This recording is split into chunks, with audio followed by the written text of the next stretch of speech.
여러분 안녕하세요. 오늘 함께 볼 질문은 중학교 3학년 비상 1-1단원 능동적으로 해결하며 읽기입니다. 특히 본문에 플라스틱은 전혀 분해되지 않았다 라는 질문이 제시되었죠. 자, 그렇다면 일단 분석부터 들어가 보도록 하겠습니다. 지금 플라스틱은 전혀 분해되지 않았다 라는 단정적 어조의 제목을 선정했음을 알 수 있고요. 우리 인류 역사는 구석기, 신석기, 청동기, 철기 시대를 거쳐 오늘날에 이르렀다. 지금 구석기, 신석기, 청동기, 철기는 도구에 따른 시대를 구분한 거죠. 그렇다면 지금 우리는 어떤 시대를 살고 있을까? 자, 지금 의문형 어미를 활용해서 시작을 하고 있습니다. 그리고 뒤에 자기가 답하기 때문에 이거는 자문이라고 할 수 있고요. 그 뒤에 가자면 전문가들은 플라스틱 시대라고 말한다. 지금 자기가 얘기한 거에 대해서 스스로 답하고 있으니까 자문자답이 드러난다 라고 할 수 있습니다.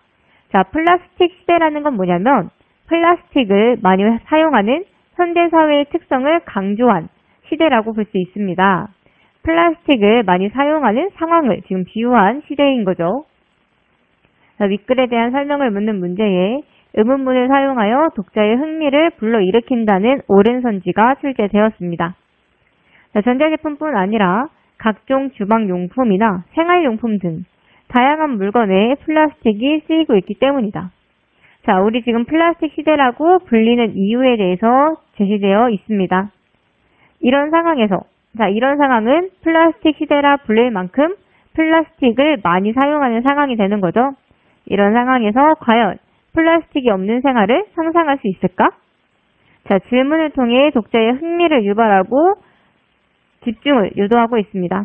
그래서 우리 첫 번째 문단은 우리의 일상생활에 깊숙이 자리한 플라스틱이라고 할 수 있고요. 두 번째 문단으로 가자면 플라스틱은 석유에서 추출한 원료를 결합하여 만든 고분자 화합물의 한 종류이다. 지금 그냥 플라스틱이 무엇인지 그 플라스틱의 개념에 대해서 얘기해주고 있는 거예요, 여러분. 근데 우리 고분자라는 단어가 조금 어렵죠? 그래서 고분자가 무엇이냐면 화합물 가운데 분자량이 대략 1만 이상인 분자를 고분자라고 합니다. 자, 이렇게 모르는 어휘가 나왔을 때 여러분들은 그냥 넘어가는 게 아니라 앞뒤 문맥을 살펴보면서 추론해 본다거나 아니면 국어 사전에서 해당 단어의 뜻을 찾아보면서 내용을 이해해 나가야 합니다. 자, 이 고분자 물질은 대부분 합성수지인데 합성수지를 열 가공하거나 경화제, 촉매, 중합체 등을 사용하여 일정한 형상으로 성형한 것 또는 그 원료인 고분자 재료를 플라스틱이라고 한다. 자, 지금 플라스틱의 개념과 구체적인 설명이 드러나 있습니다. 자, 플라스틱은 매우 가벼운 데다, 그죠? 우리 플라스틱 엄청 가볍죠? 플라스틱의 장점이 나와 있고요. 모양을 변형하기도 쉬워요. 이것도 장점이죠. 그리고 다양한 빛깔로도 만들 수 있습니다. 유연성도 뛰어난다는 특징까지 가지고 있어요. 자, 이렇게 플라스틱의 장점 4가지는 여러분들이 잘 알아두고 가야겠죠. 자, 절연성, 함지, 멸종, 해류, 흉물스럽게 의 뜻을 묻는 문제가 출제되었습니다. 모르는 어휘의 뜻은 정확히 알아놓아야 어떤 문제든 해결할 수 있겠죠? 지금 플라스틱의 장점을 나열하여 플라스틱이 우리 생활에 자리 잡게 된 까닭을 밝히고 있습니다. 플라스틱의 장점으로 적절하지 않은 것을 고르라는 문제도 출제되었으니 여러분들은 장점이 어디에 위치해 있는지 잘 알아두면 좋을 것 같습니다. 자, 이렇듯 일상생활에서 흔히 사용하는 플라스틱이 문제가 되는 이유는 자, 이렇게 4가지의 장점이나 있는데도 불구하고 플라스틱이 왜 문제가 있냐? 바로 잘 썩지 않는 물질이기 때문입니다. 자, 이어지는 내용에서 플라스틱으로 인해 발생하는 문제를 다룰 것임을 알 수 있죠. 플라스틱의 문제는 잘 썩지 않는다는 겁니다. 플라스틱이 분해되려면 500년 혹은 그 이상의 기간이 걸린다고 한다. 지금 플라스틱이 문제가 되는 이유죠. 썩는데 너무 오래 걸려요.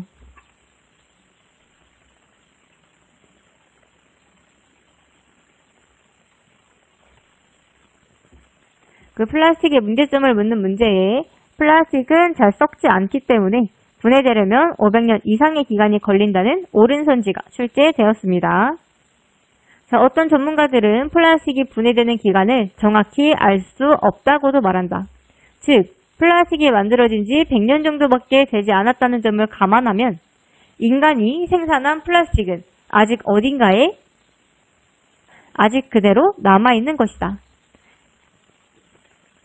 하지만 사람들은 플라스틱을 재활용할 수 있다는 생각에 플라스틱 제품을 편하게 쓰고 쉽게 버린다. 그것이 소탐대실 하는 것인지도 모른 채 말이다. 자, 여러분, 그것과 소탐대실의 뜻을 묻는 문제가 정말 많이 출제되었습니다.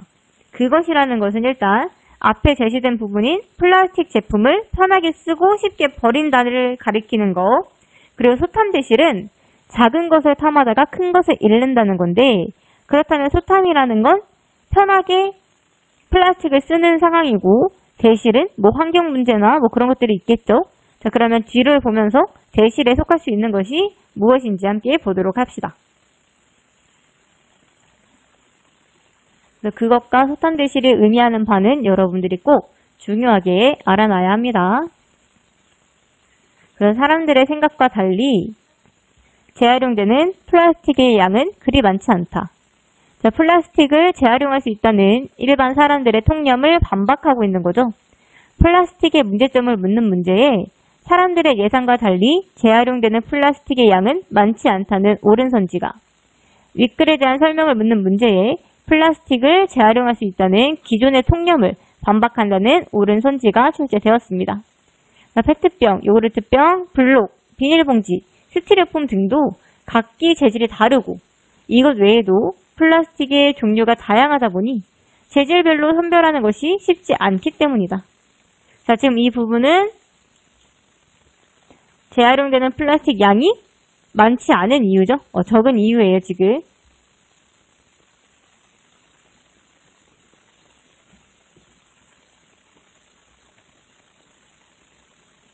독자의 반응을 묻는 문제에 플라스틱의 재질별 선별이 쉽지 않은 것은 플라스틱이 제대로 수거되지 않기 때문이라는 틀린 선지가 출제되었습니다. 더구나 이물질이 많이 묻어있거나 세척되지 않은 채 버려지는 용기류가 많아 재활용을 하더라도 플라스틱 함지나 정화조처럼 품질이 떨어지는 제품을 만들 수밖에 없다. 플라스틱의 문제점을 묻는 문제에 플라스틱을 재활용하더라도 대개 품질이 낮은 제품으로 만들 수밖에 없다는 옳은 선지가 출제되었습니다. 재활용률이 70% 정도로 비교적 높은 편인 페트병도 다시 페트병이 되지는 못하고 화학 솜이나 노끈 등으로 만들어진다. 재활용되지 않은 플라스틱 쓰레기는 태우거나 매립장에 묻는데 이는 그나마 수거된 플라스틱 쓰레기에 국한된 이야기이다. 수거되지 않은 플라스틱은 산과 들에 아무렇게나 묻히거나 어딘가를 떠돌아다니다 바다로 흘러들어간다. 지금 재활용되지 않은 플라스틱의 처리 실태가 드러나 있는 거고요. 자, 미국의 사진작가 크리스 조던은 2009년에 북태평양 미드웨이 섬에서 촬영한 충격적인 사진을 인터넷에 공개했다. 사진 속에는 멸종 위기 중인 엘버트로스가 죽어 있었는데 그 몸속에는 플라스틱 뚜껑과 작게 부서진 플라스틱 조각들이 가득 차 있었다. 자, 지금 충격적인 사진의 내용이죠. 여러분들 어떤가요? 여러분들도 좀 충격 받으셨나요? 자, 윗글을 읽고 알 수 있는 내용을 묻는 문제에 엘버트로스는 플라스틱 조각을 먹이로 착각해 먹은 후 영양실조에 걸렸으나 환경의 개선과 주민의 노력으로 겨우 살아났다는 틀린 선지가 출제되었습니다. 미드웨이 섬은 아시아와 아메리카 대륙의 중간 지점에 있어서 미드웨이라는 이름이 붙었다. 이름처럼 태평양 한가운데에 있는 이 섬에는 세계 곳곳에서 버려진 쓰레기들이 바람과 해류를 따라 휩쓸려온다. 자, 플라스틱은 그것을 생산하는 지역이나 소비하는 지역과 상관없는 먼 바다까지 흘러 들어간다는 걸 알 수 있고요. 윗글을 읽고 알 수 있는 내용을 묻는 문제에 태평양 한가운데에 있는 미드웨이 섬에는 세계 곳곳에서 버려진 쓰레기들이 바람과 해류를 따라 휩쓸려 들어온다는 옳은 선지가 출제되었습니다. 자, 바다를 떠다니는 동안 단단했던 플라스틱 쓰레기는 깨지고 닳아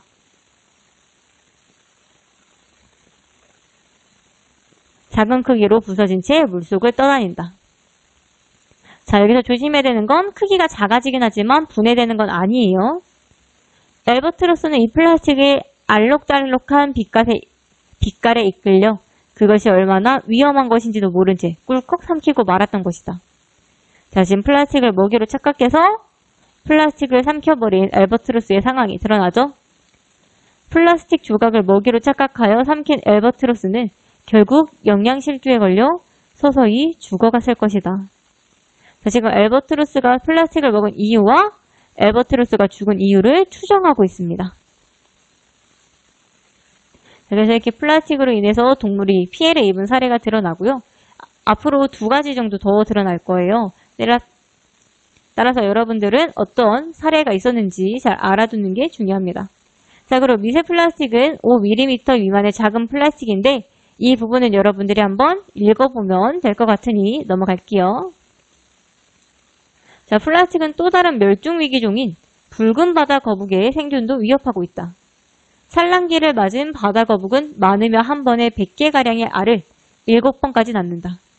알에서 깨어난 새끼거북은 모래 구덩이에서 나와 6cm가량 자랐을 때 바다로 떠났다가 30년이 지나서야 자신이 태어났던 바닷가를 다시 찾아온다. 이때 바다거북이 살아서 돌아올 확률은 5000분의 1에 지나지 않는다. 자, 붉은 바다거북은 자연 상태에서도 생존율이 매우 낮아요. 자, 그런데 이 상황에 플라스틱은 이렇게 낮은 바다거북의 생존율을 더 낮추고 있습니다. 바다거북 입장에서는 약간 설상가상이죠. 엎친 데 덮친 격으로 지금 생존율이 더 낮아지고 있는 거예요. 윗글을 읽고 알 수 있는 내용을 묻는 문제에 바다거북이 자신이 태어난 바닷가로 돌아올 확률은 매우 낮은데 플라스틱은 바다거북의 생존율을 더 낮추고 있다는 옳은 선지가 출제되었습니다. 바다거북은 바다를 떠돌아다니는 플라스틱 조각과 비닐, 풍선 등의 쓰레기를 해파리와 같은 먹이로 착각해서 삼키고 만다. 자, 우리 앞에 제시되었던 알바트로스처럼 플라스틱을 먹이로 착각하고 먹게 되는 거죠.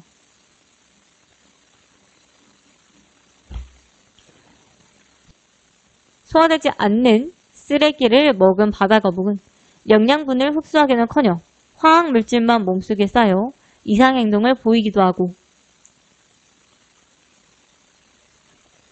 껍질이 약한 알을 낳거나 죽기도 한다. 지금 플라스틱으로 인해 동물이 피해를 입은 사례 2번째가 드러납니다. 플라스틱이 동물에게 해를 끼친 사례는 해외에서만 찾을 수 있는 것이 아니다.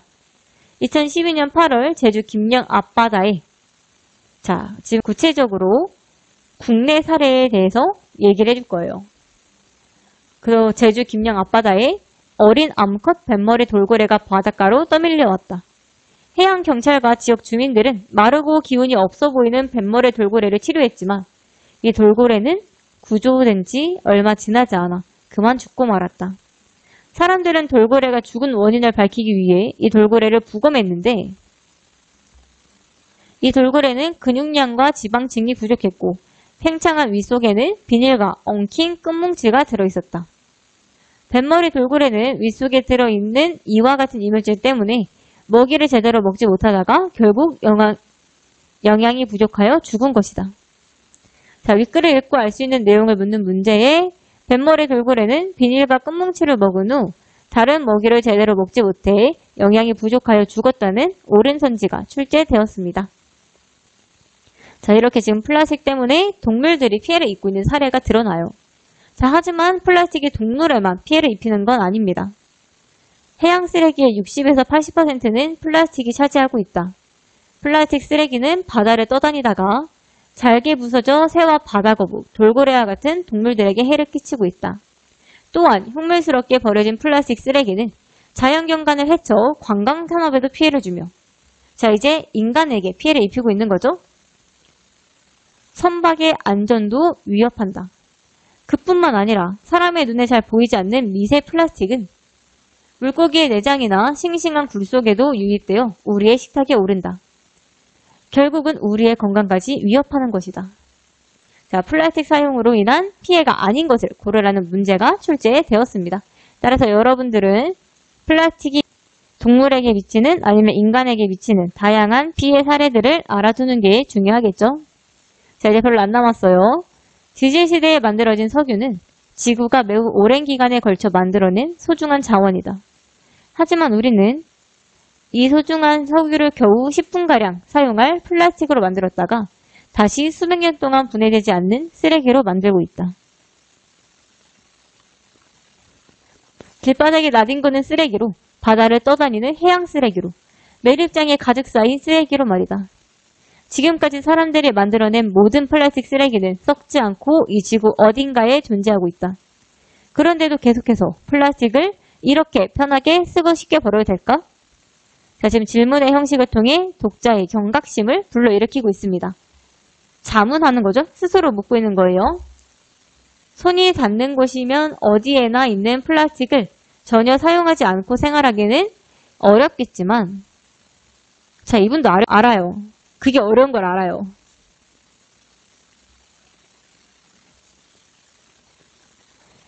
줄일 수 있다면 줄여보자. 특히 짧은 시간 사용하고 버리는 일회용 플라스틱 제품은 더더욱 선택하지 말자. 자, 지금 글쓴이의 주장이 드러나고요. 자답이 드러납니다. 또한 마지막에도 서론 부분과 마찬가지로 자문자답이 드러난다는 거 알고 있어야 되고요. 우리 뭐뭐 하자라는 총리형 어미를 통해 독자의 참여를 유도하고 있다는 것까지 연관해서 알아둬야 됩니다. 윗글에 대한 설명을 묻는 문제에 자문자답을 통해 독자의 행동 변화를 촉구하고 있다는 옳은 선지가 출제되었습니다. 자, 학습 활동 넘어가고 우리는 항아리 냉장고를 아시나요? 보도록 할게요. 자, 요즘은 집집마다 다양한 전기 제품을 사용하고 있죠. 음식을 보관하기 위한 냉장고, 실내 온도를 조절하기 위한 에어컨, 그 밖에도 세탁기, 텔레비전, 컴퓨터 등 우리가 사용하는 전기 제품은 셀 수 없이 많다. 이처럼 전기는 생활을 편리하게 해주는 소중한 자원이지만 에너지는 유한하기 때문에 우리는 항상 전기를 절약하는 방법을 고민하곤 한다.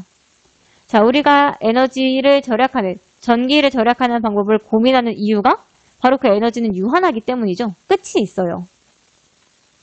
자, 이처럼 유한한 자원을 효율적으로 이용하기 위해 다양한 방법이 모색되고 있는데 그중 하나가 바로 적정기술이다. 적정기술은 한 공동체의 문화, 정치, 환경적인 면들을 종합적으로 고려하여 개발된 기술을 일컫는다. 자, 적정기술의 개념이 나와 있습니다. 현지에서 구할 수 있는 재료를 사용하고 자본을 적게 투자하면서도 누구나 쉽게 배우고 쓸 수 있다. 자, 적정기술의 장점 3가지가 제시되어 있습니다. 적정기술의 예로는 나이지리아의 교사인 모하메드 바 아빠가 개발한 항아리 냉장고가 유명하다. 항아리 냉장고는 냉장고가 없는 지역이나 냉장고가 있더라도 전기가 제대로 공급되지 않아 음식물 보관에 어려움을 겪는 사람들에게 매우 유용한 발명품이다. 보관기간이 3일 정도밖에 되지 않는 토마토나 후추와 같은 식품을 이 냉장고에 보관하면 무려 21일 정도까지나 신선하게 보관할 수 있다고 하니 그야말로 획기적인 기술이라고 할 수 있다. 자, 항아리 냉장고의 기능은 전기가 없어도 식품을 오랫동안 신선하게 보관할 수 있다는 겁니다.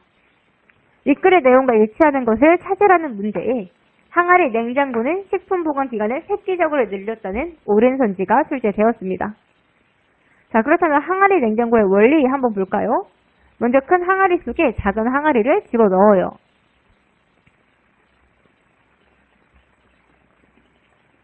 그리고 두 항아리 사이에 간을 젖은 모래로 채운 다음 젖은 헝겊으로 작은 항아리를 덮습니다. 진흙으로 빚은 항아리는 단열 작용을 하여 외부 열을 차단하는 역할을 하고 모래 속의 물은 증발하면서 열을 빼앗아가는 역할을 한다. 이 덕분에 작은 항아리 안에 온도가 낮아져 채소나 과일을 오랫동안 신선하게 보관할 수 있는 것이다. 자, 윗글의 내용과 일치하는 것을 찾으라는 문제에 항아리 냉장고는 채소나 과일을 오랫동안 신선하게 보관할 수 있다는 옳은 선지가 출제되었습니다. 자, 이거 한번 보면 되고요.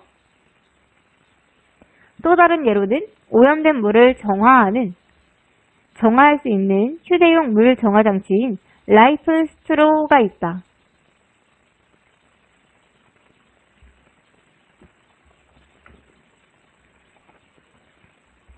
빨대처럼 생긴 라이프 스토로로 물을 빨아들이면 물이 간이 정화 장치를 통과하면서 깨끗해져 오염된 물도 안전하게 마실 수 있다. 그리고 멀리까지 가서 식수를 길어와야 하는 사람들을 위해 만든 큐드럼이라는 물통도 있다. 큐드럼은 자동차 바퀴처럼 둥글게 생긴 통으로 가운데에 구멍이 뚫렸다. 이 구멍에 줄을 엮어서 끌면 물통을 굴리면서 운반할 수 있다. 큐드럼 덕분에 힘이 약한 아이들도 많은 양의 물을 물통에 담아 손쉽게 이동할 수 있게 되었다. 자, 윗글의 내용과 일치하는 것을 찾으라는 문제에 라이프 스토로 덕분에 힘이 약한 아이들도 물을 손쉽게 이동할 수 있게 되었다는 틀린 선지가 출제되었습니다. 힘이 약한 아이들도 물을 손쉽게 이동할 수 있게 해주는 것은 큐드럼이고 라이프 스토로는 물을 정화하는 것임을 기억해야 됩니다. 지금 적정기술을 사용한 세 가지의 발명품이 드러났죠. 항아리 냉장고, 라이프 스토로, 큐드럼 이렇게 세 가지는 꼭 알고 넘어가야겠죠. 이와 같은 적정기술은 사실 오늘날에 새롭게 등장한 것은 아니다. 여러분 주의해야 돼요. 오늘날에 새롭게 등장한 게 아니에요. 원래 있던 거예요. 적정기술은 아주 오래전부터 세계 곳곳에서 활용되어 왔던 기술로 인간이 끊임없이 과학적으로 사고하고 탐구한 결과물이다. 윗글의 내용과 일치하는 것을 찾으라는 문제의 적정기술은 현대에 새롭게 개발된 기술이라는 틀린 선지가 출제되었습니다. 자, 예를 들면 덥고 건조한 서남아시아 지역에서는 주변에 흙을 이용하여 만든 흙벽돌로 집을 지었다. 흙으로 만든 벽돌로 벽을 두껍게 쌓고 천장을 높인 다음 창문을 꼭대기에 설치하였다. 그리고 집 안의 벽에는 호리병 모양의 물병을 적당한 높이에 걸어두었다. 이렇게 하여 바깥 기온이 40도가 넘는 더위에도 실내 온도는 25도 정도로 시원한 상태를 유지할 수 있었다. 그 원리는 간단하다. 우선 단열 효과가 큰 흙벽돌을 사용하여 더운 바깥 공기가 실내로 들어오는 것을 차단한다. 그리고 공기의 대류 현상을 이용하여 상승한 더운 공기가 위쪽에 있는 창문으로 빠져나가게 한 것이다. 이때 벽에 걸어놓은 호리병 속의 물은 실내의 열 에너지를 흡수하면서 기화되어 수증기로 빠져나간다. 서남아시아 지역의 사람들은 이러한 과학적 원리를 이용하여 사막의 덥고 건조한 기후에서도 시원하게 생활할 수 있었던 것이다. 자, 윗글의 내용과 일치하는 것을 찾으라는 문제에 서남아시아 지역에서는 집벽에 호리병을 걸어 습도를 일정하게 유지한다는 틀린 선지가 출제되었습니다. 습도를 유지하는 것이 아니라 실내 온도를 25도 정도로 유지하는 것임을 기억해야 합니다. 또한 윗글의 내용과 일치하는 것을 찾으라는 문제에 서남아시아 지역 흙벽돌 집의 창문 위치는 응고열 방출과 관계가 깊다는 틀린 선지가 출제되었습니다. 자, 지구상에서 가장 추운 지역에서 살고 있는 이누이트들은 이글루라고 부르는 집을 짓는다. 이글루의 재료는 주변에서 쉽게 구할 수 있는 눈이다. 이들은 눈을 다듬어 벽돌 모양으로 다져서 둥근 반원 모양의 집을 짓는다. 그런 다음에 이글루의 내부벽에 물을 뿌려주면 그 물이 차가운 눈얼음을 만나 얼면서 응고열을 방출한다. 그 결과 내부 기온이 올라가면서 실내가 따뜻해진다. 지금 이글루의 실내 온도가 바깥보다 높은 과학적 원리가 드러나 있고요. 윗글의 내용과 일치하는 것을 찾으라는 문제에 이글루는 물이 눈얼음을 만나 얼면서 응고열을 흡수하는 원리가 적용되었다는 틀린 선지가 출제되었습니다. 그래서 겨울에 눈이 내리면 다른 날보다 다소 포근하다고 느끼는 것도 이 때문이다. 자, 지금 응고열 방출로 인해 기온이 올라가는 다른 예시를 들어서 독자의 이해를 돕고 있는 거죠. 물은 얼 때 열을 밖으로 내보내므로 기온이 낮은 겨울철에는 공기 중의 물방울이 얼음으로 바뀌면서 열을 방출한다. 그래서 눈이 내리는 날은 눈이 내리지 않는 다른 날보다 기온이 올라가게 된다. 자, 이처럼 과학은 다양한 모습으로 우리의 삶 깊숙한 곳에 함께하고 있다. 세계 구석구석에서 활용되고 있는 적정기술의 밑바탕에도 과학이 숨어있다. 우리도 과학적인 사고를 바탕으로 우리의 삶을 위한 적정기술을 개발하여 현대사회의 부족한 에너지를 보충할 수 있는 방법을 함께 모색해보자. 자, 우리 본문에 플라스틱은 전혀 분해되지 않았다 해도 결론이 뭐뭐 하자라는 청유형 어미로 끝났던 거 기억하나요? 자, 이것 또한 마찬가지로 청유형 어미 뭐뭐 하자를 통해 독자의 행동을 유도하고 이런 부분이 본문과의 공통점으로 제시될 수도 있겠죠. 자, 그럼 우린 이와 관련된 문제 3개 정도만 풀어보고 영상 마무리하도록 하겠습니다. 자, 문제 들어가기 전에 기억 먼저 뭔지 보여줄게요. 우리 기억은 이쪽 부분이에요. 그것이 뭐 하는 건지도 모른 채 말이다. 자, 윗글 기억의 빈칸과 관련하여 보기에 니은디귿의 의미로 알맞은 것을 한번 골라봅시다. 자, 풀어볼 시간 줄 테니 일시정지 누르고 한번 풀어보도록 해요.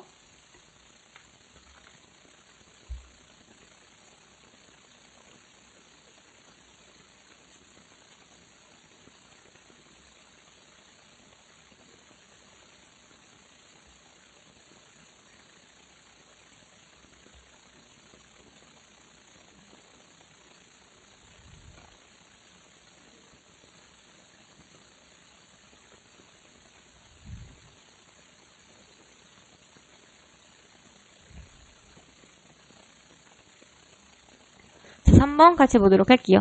자, 일단 가장 적절한 거 5번이죠. 소탐대실은 작은 것을 탐하다가 큰 것을 이름이란 뜻으로 플라스틱 제품을 편하게 쓰고 쉽게 버리는 것을 의미하며 무분별한 플라스틱 사용으로 인한 피해가 인간에게 돌아온다는 의미이죠. 따라서 작은 것은 플라스틱을 쉽게 쓰고 버리는 것, 큰 것은 지구 환경이 적절하게 됩니다. 나머지 적절하지 않은 이유 보자면 1번 니은과 디귿은 적절하지만 기억이 적절하지 않죠? 대동소이는 크게 보면 같으나 작은 부분에 차이가 있다라는 뜻이므로 적절하지 않게 되고요. 2번 또한 마찬가지죠. 2번은 일단 니은과 디귿이 바뀌었죠. 니은과 디귿이 바뀌었고 기억이 적절하지 않으므로 적절하지 않게 되고요. 3번 기억은 적절하지만 니은은 플라스틱을 쉽게 쓰고 버리는 것과 관련이 있어야 하므로 적절하지 않게 됩니다. 4번 기억은 적절하지만 니은은 플라스틱을 쉽게 쓰고 버리는 것과 관련이 있어야 하며 디귿은 지구의 환경과 관련된 것이어야 하므로 적절하지 않게 됩니다. 따라서 3번에 가장 적절한 거 5번이라고 할 수 있습니다. 자, 7번 한번 풀어보도록 합시다. 본문을 다 보여줄 수가 없으니까 여러분들은 본문을 따로 보면서 풀어보도록 해요.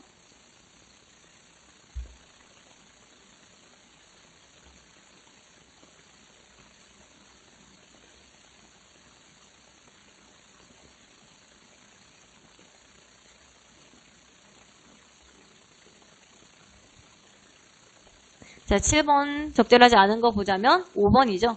자, 윗글은 플라스틱이 재활용되지 않는 현실을 이야기하며 플라스틱의 사용을 줄여야 함을 주장하는 글이며 플라스틱을 재활용하여 환경에 긍정적 영향을 미친 사례는 제시되지 않았죠. 따라서 5번이 적절하지 않고요. 우리 1번 같은 경우에는 그렇다면 지금 우리는 어떤 시대를 살고 있을까? 이런 상황에서 과연 플라스틱이 없는 생활을 상상할 수 있을까? 등을 통해서 적절함을 알 수 있습니다. 2번은 플라스틱으로 인해 동물이 피해를 입은 다양한 사례가 드러나므로 적절하다 할 수 있고요.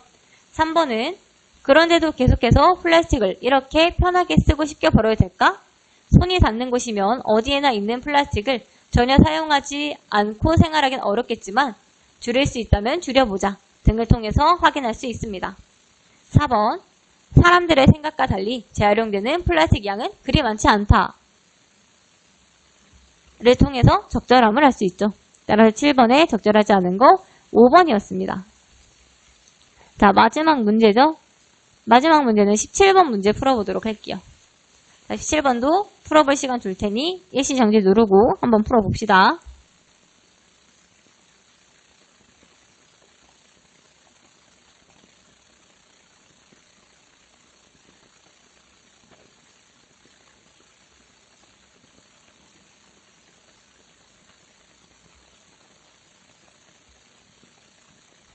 자, 17번 보자면 적절하지 않은 것은 5번이죠. 우리 소탐대실의 뜻에서 작은 것을 탐하다가는 소탐이죠. 플라스틱을 편하게 쓰고 쉽게 버리는 형태를, 큰 것의 이름, 대실은 환경이 오염되고 동물과 사람의 건강이 위협받는 상황을 맞는 것을 의미합니다.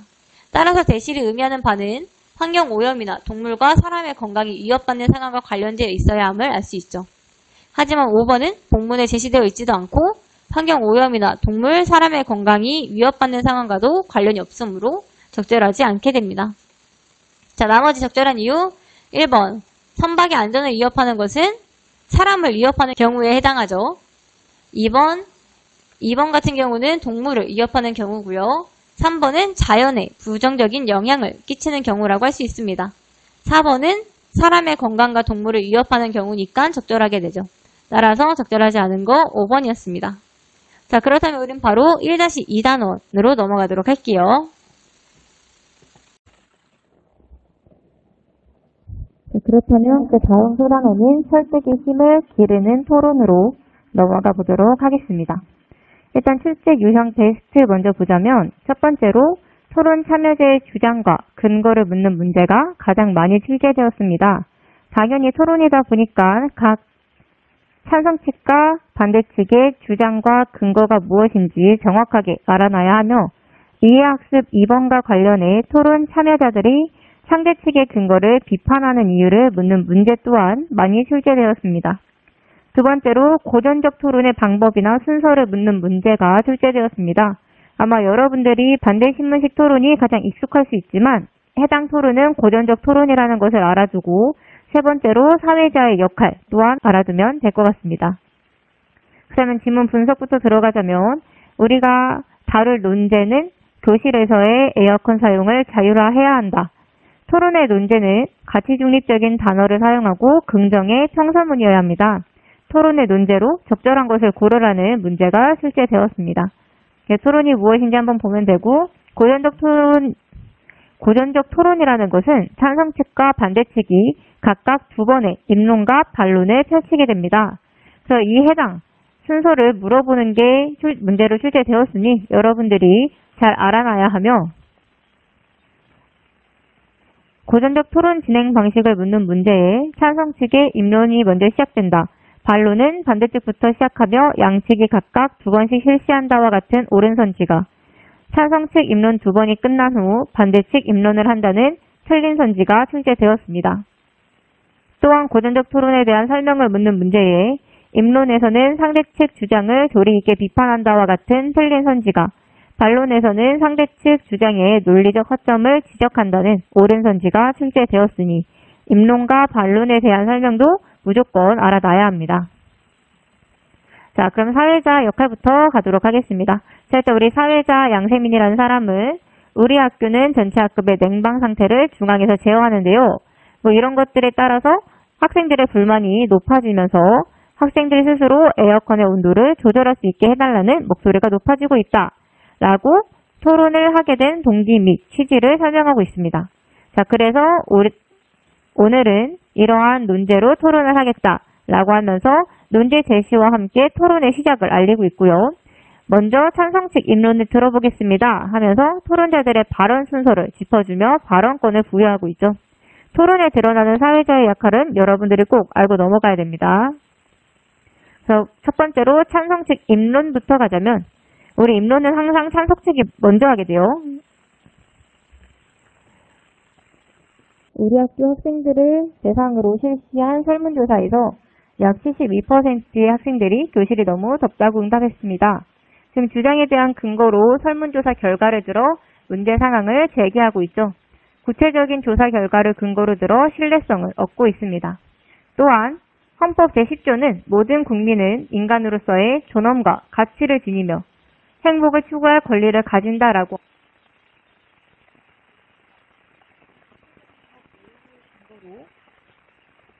신뢰성을 얻고 있는 찬성 측의 입론을 확인할 수 있습니다. 윗글에 대한 설명을 묻는 문제에 헌법의 행복추구권을 근거로 주장하고 있다. 나연의 근거는 우리나라 헌법 제10조에서는 모든 국민에게 행복추구권이 있음을 규정하고 있다. 와 같은 옳은 선지가 출제되었습니다. 하지만 우리는 에어컨을 자유롭게 사용하지 못한 채 더위에 고통받고 있습니다. 따라서 저는 학생들이 행복추구권을 실현할 수 있도록 에어컨 사용을 자율화해야 한다고 생각합니다. 자, 나연의 주장이죠. 학생들은 에어컨 사용을 자율화해야 한다. 토론 참여자들의 주장과 근거를 묻는 문제가 출제되므로 주장과 근거가 무엇인지 알아놓아야 합니다. 그 반대측 입론으로 가자면 현중이가 찬성 측에서는 우리에게 행복 추구권이 있다는 것을 근거로 에어컨 사용을 자율화해야 한다고 말씀하셨습니다. 지금 찬성 측 입장을 요약하여 설명하고 있죠. 물론 쾌적한 환경에서 공부하는 것은 중요합니다. 그래야 학습에 더욱 집중할 수 있을 테니까요. 지금 찬성 측의 의견에서 동의하는 부분을 밝힘으로써 상대의 의견을 경청하고 있음을 드러내고 있습니다. 윗글에 대한 설명을 묻는 문제에 상대방 의견에 동의하는 부분을 밝혀 상대의 의견을 경청하고 있음을 드러내고 있다는 옳은 선지가 출제되었습니다. 하지만 에어컨을 자율적으로 사용하여 전기 요금이 늘어난다면 어떻게 될까요? 지금 질문을 던져 주의를 환기하고 있죠. 자, 이렇게 질문을 던져 주의를 환기하면서 뒤에 이어지는 내용에 집중할 수 있도록 유도하고 있습니다.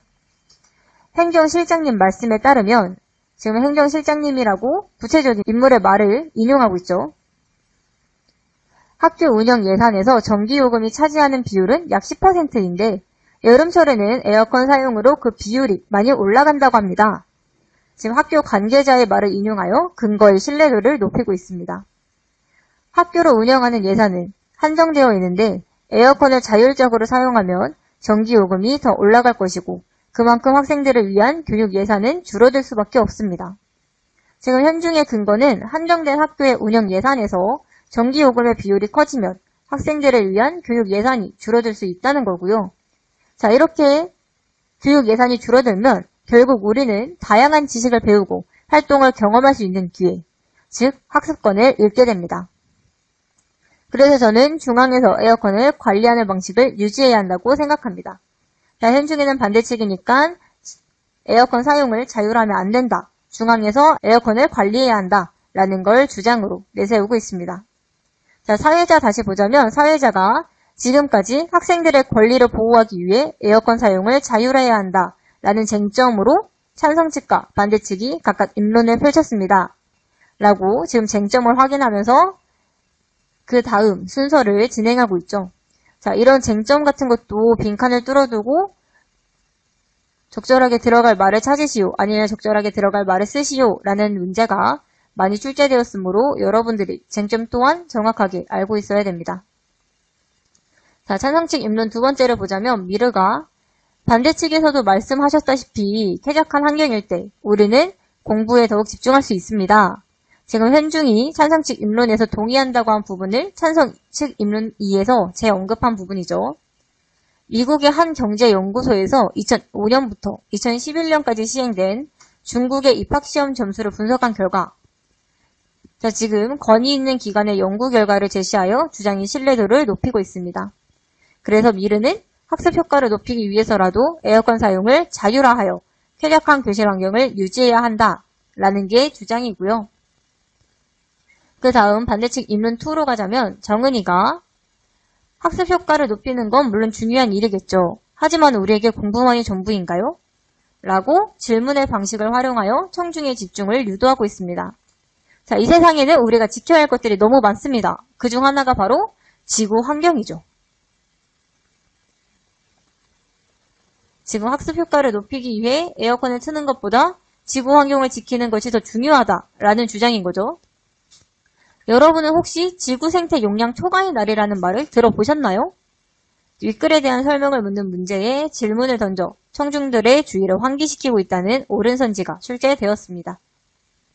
인간이 사용하는 자원의 양이 지구가 1년 동안 회복할 수 있는 양을 초과하는 날입니다. 자, 이게 바로 정은이가 얘기한 지구 생태 용량 초과의 날에 대한 설명인 거죠. 2016년에는 8월 8일이었던 이날이 2018년에는 8월 1일로 앞당겨졌다고 합니다. 자, 그만큼 자원 소모가 빨라지고 있다는 의미입니다. 이에 전 세계는 환경 문제의 심각성을 인식하고 자원을 아끼기 위해 노력하고 있습니다. 학교도 환경을 지키는 일에 동참해야 합니다. 자, 지금 정은이는 주장에 대한 근거가 세계적으로 문제가 되고 있는 자원 고갈의 심각성을 근거로 제시하면서 학교 또한 환경을 지키는 일에 동참해야 한다는 것을 드러내고 있는 거죠. 학교에서 배워야 하는 것은 교과서에 수록된 지식이 전부가 아닙니다. 우리를 둘러싸고 있는 자연 환경을 소중히 아끼고 가꾸어가는 자세도 배워야 합니다. 그런데 찬성 측이 말씀하셨듯 대부분의 학생들이 덥다고 느끼는 상황에서 에어컨 사용을 자유화하면 우리 학교의 에너지 사용량은 늘어날 것이 뻔합니다. 지금 찬성 측이 주장하는 바가 실현되었을 때 이때를 가정하여 입장을 드러내고 있고, 따라서 정은이는 에어컨 사용을 자유화하면 안 된다라는 입장인 거죠. 이 글에 대한 설명을 묻는 문제에 정은이의 근거는 전 세계의 환경 문제가 심각하므로 학교도 환경을 지키는 일에 동참해야 한다라는 옳은 선지가 출제되었으며, 반대 측은 지구 환경을 보호하기 위해 에어컨 사용을 자유화하면 안 된다고 주장하고 있다는 옳은 선지가 출제되었습니다. 자, 사회자가 이제 두 번째 쟁점을 알려주죠. 학습 효과를 높이기 위해 에어컨 사용을 자유화해야 한다라는 게 두 번째 쟁점이었고, 이제부터 반론을 시작하도록 하겠습니다. 반론은 반대 측이 우선적으로 한다는 거 여러분들이 알아두고 있어야 됩니다. 자, 그래서 현중이가 먼저 하네요. 학습 효과를 높이기 위해 온도를 낮추어야 한다니 어이가 없습니다. 찬성 측 토론자는 평소 수업 시간에 딴짓을 많이 하는데 실내 온도가 낮아진다고 공부에 집중할까요? 저는 그 점이 매우 의문스럽습니다. 자, 여러분, 근데 우리 찬성 측 토론자의 평소 수업 시간 행동은 객관적인 근거가 아니죠? 지금 현중이는 논제와 관련 없는 토론자의 평소 학습 태도를 근거로 반론을 제기하여 설득력이 떨어지고 있습니다. 현중에 대한 이해를 묻는 문제에 상대 측 토론자의 평소 학습 태도를 근거로 상대 측의 주장을 반박하고 있다는 옳은 선지가 출제되었습니다. 자, 또한 찬성 측 토론자께서는 학생들의 행복 추구권을 근거로 들었지만 에어컨을 자율적으로 사용한다고 모든 학생이 만족할 수 있을까요? 네덜란드의 한 의과대학 연구팀의 연구 결과에 따르면, 지금 엄청 신뢰 있는 기관의 연구 결과를 들고 있죠. 같은 옷차림을 했을 때 남성은 22도를, 여성은 24.5도를 적당한 실내 온도로 여겼다고 합니다. 이는 사람마다 추위나 더위를 느끼는 온도가 다르다는 것을 뜻합니다. 그러므로 학생들의 에어컨의 온도를 자율적으로 조절한다 해도 모두가 만족할 수는 없습니다. 자, 지금 현중이는 찬성 측 주장, 나연이의 주장의 논리적 확점을 비판하고 있는 거고요. 주장이 공평하지 않다는 것을 근거로 하고 있는 거죠.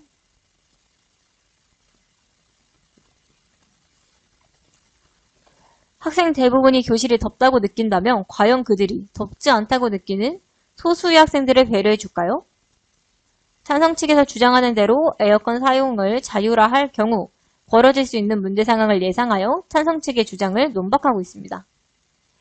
또한 상대 측에서 주장하는 대로 이루어졌을 때 벌어질 문제 상황을 제기하고 있는 거죠.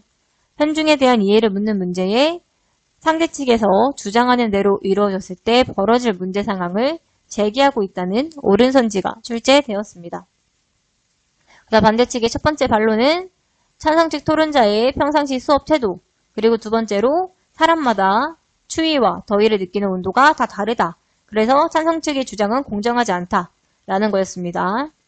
찬성 측 반론으로 가자면 나연이가 반대 측에서는 걱정하는 것처럼 에어컨 사용을 자율화한다고 하여 모두가 만족할 수도 없고 학생들 간에 갈등이 발생할 수도 있습니다.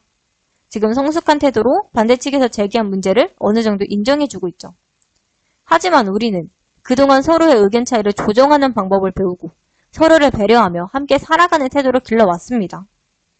자, 이제까지 우리가 배운 지식과 길러온 태도로 문제를 완만하게 해결할 수 있다는 나연이의 주장이 드러납니다.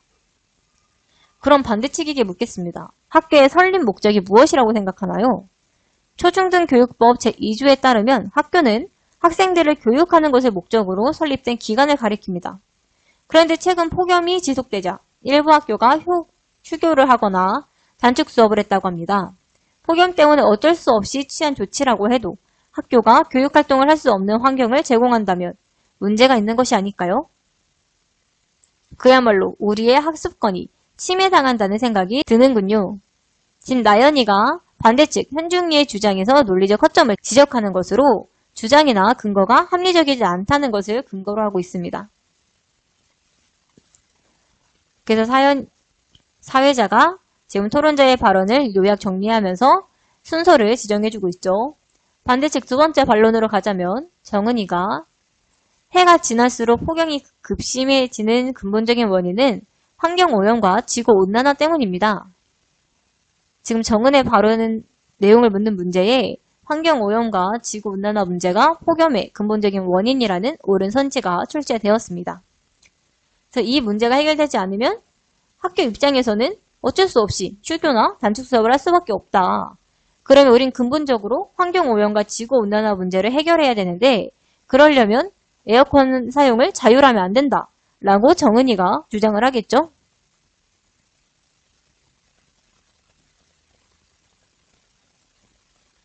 그래서 정은이는 한번 보면 되고 자, 또한 찬성 측에서 언급했던 것과 달리 여름철 실내 온도가 무조건 낮다고 해서 학습 효과가 높아지는 것은 아닙니다. 자, 한 실험에 따르면 실내 온도가 26도일 때 뇌 활성도가 가장 높아진대요. 그렇다면 찬성 측에서 에어컨 사용을 자율화하면은 우리 학습권을 침해당하지도 않고 학습에 대한 집중력이 더 올라갈 수 있다라고 했는데 그거에 대한 반박을 지금 구체적인 연구 결과를 들어서 하고 있는 거죠.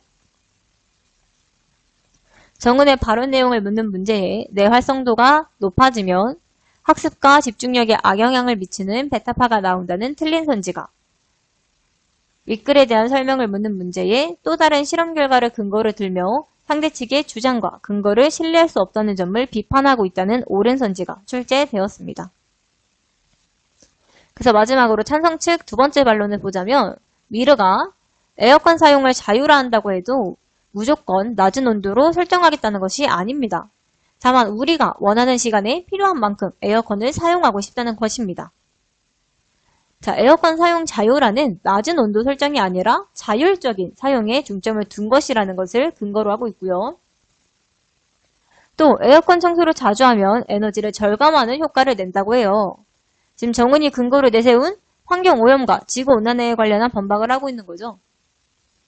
그리고 학교에 태양광 발전기를 설치한다면 전기요금을 아낄 수 있을 뿐만 아니라 걱정스러웠던 환경오염 문제도 해소할 수 있습니다. 온도에 따른 학습 효과는 의견의 차이가 있겠지만 자신이 만족하는 환경일 때 가장 학습 효과가 좋지 않을까요? 아무리 적정 온도가 26도라 하더라도 더위에 몸과 마음이 지쳤는데 우리의 집중력이 높아지지는 않을 듯합니다. 지금 반대측이 근거로 제시한 연구 결과를 일부 인정하면서도 그에 대한 의문을 제기하면서 교실에서의 에어컨 사용을 자율화해야 한다라는 주장을 내세우고 있습니다. 그 사회자가 마지막으로 참여자들의 발언 내용을 요약하고 정리해주면서 토론 내용을 정리하며 토론을 마무리하고 있습니다. 그래서 여러분들 첫 번째 쟁점에 대한 양측의 입론과 두 번째 쟁점에 대한 입론 그리고 반론 두 가지 이거 꼭 알아놔야 하고요. 사회자의 역할 또한 문제로 자주 나오니까 여러분들이 알아두고 있어야 되겠죠. 그렇다면 학습활동 분석으로 넘어가도록 할게요. 학습활동 분석에서는 문제에 자주 출제되었던 이해학습 2번만 보고 넘어가도록 하겠습니다. 토론에서 타당한 근거를 들어 논박하는 방법을 알아보는 거고요. 다음 토론자가 어떤 기준으로 상대측 주장을 비판하는지 정리해보는 이 부분과 관련된 문제가 많이 출제되었습니다. 자, 주장이 공평하지 않다는 것은 공정성과 주장이나 근거가 합리적이지 않다는 것은 타당성과 주장과 근거를 신뢰할 수 없다는 것은 신뢰성과 관련된 내용인데요. 각 어떤 것을 근거로 하여서 지금 상대편 근거가 적절하지 않음을 논박하고 있는지 여러분들이 알아두면 될 것 같습니다. 그렇다면 우리는 이와 관련된 문제 3개 정도만 풀어보고 다음 소단원으로 넘어가도록 할게요. 자, 우리가 먼저 볼 문제는 3번 문제입니다. 반대측 주장에 대한 근거로 적절한 것을 고르는 문제고 일시정지 누르고 한번 풀어보도록 합시다. 여기 해당 부분은 두 번째 입론이에요. 그 첫 번째 입론 쪽 보면 안 되고 두 번째 입론 쪽 보고 반론까지 보면 됩니다.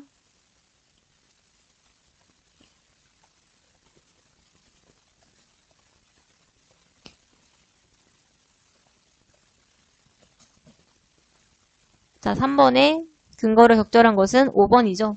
우리 반대측은 첫 번째 반론에서 찬성 측 토론자의 평소 생활과 네덜란드의 한 의과대학 연구팀의 연구 결과를 근거로 들어 사람마다 추위나 더위를 느끼는 온도가 다르므로 에어컨의 온도를 자율적으로 조절한다고 해도 모두가 만족할 수 없음을 주장하고 있죠. 또한 두 번째 반론에서 환경오염과 지구온난화를 막기 위해서라도 어느 정도의 불편함은 감수해야 한다는 것과 내 활성도를 근거로 들어 에어컨 사용의 자율화를 반대하고 있기 때문에 지구온난화를 막기 위해 어느 정도의 불편함은 감수해야 한다가 근거로 적절하게 됩니다. 나머지 적절하지 않은 이유 보자면 1번 반대측 토론자인 현중이가 실내 온도가 낮아진다고 공부에 집중할까요? 라고 반론하고 있으므로 낮은 온도에서 성적이 높게 나왔다는 것은 찬성 측의 입장임을 알 수 있습니다.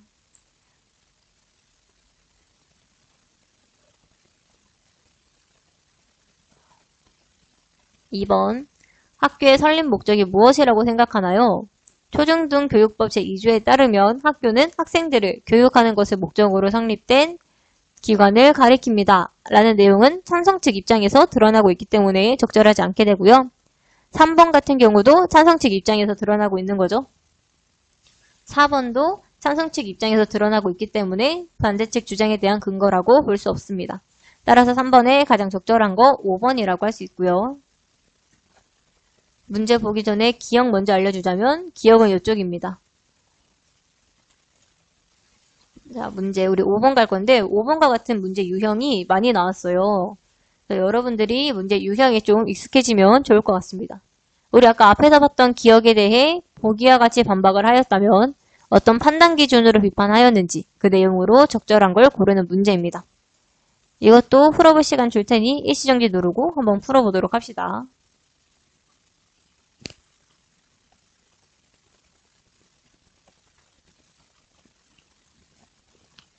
자, 5번 같이 보도록 할게요.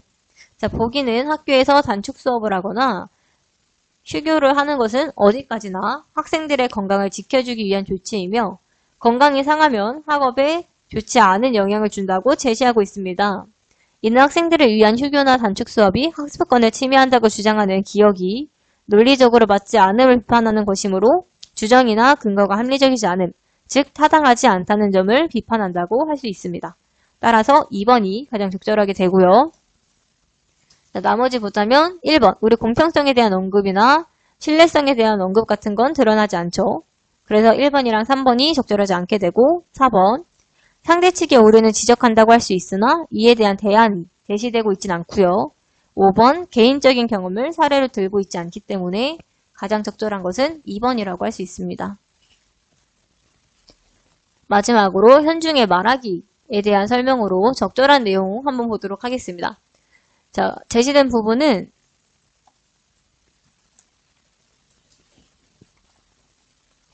이쪽 부분이에요. 반대측 임론 첫 번째 임론에 대한 부분이고 여기에 드러나는 현중이의 말하기에 대한 설명으로 적절한 것만 한번 골라보도록 합시다.